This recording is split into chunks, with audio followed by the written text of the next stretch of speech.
कैसे किलो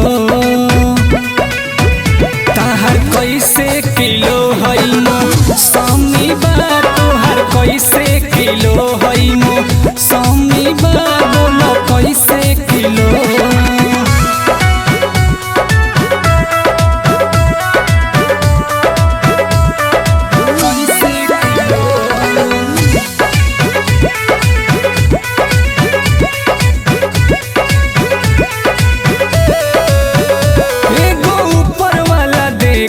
छोटाइल बाटे कमे एज में इतना गोटाइल बाटे एगो ऊपर वाला देखो छोटाइल बाटे कमे एज में इतना गोटाइल बाटे करब ऑनलाइन कैश नहीं मनी बा बोलो कैसे किलो कैसे किलो है मौसमी बा तोहर कैसे किलो है मौसमी बा बोलो कैसे किलो।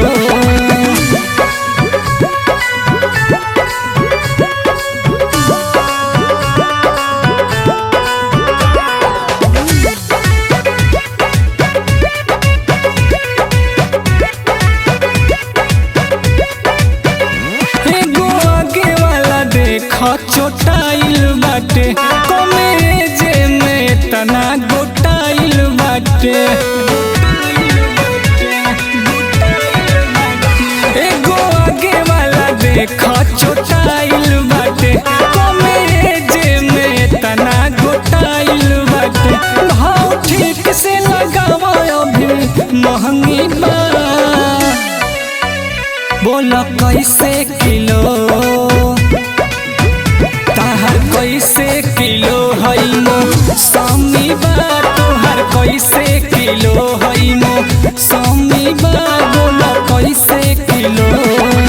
अरे बता देना।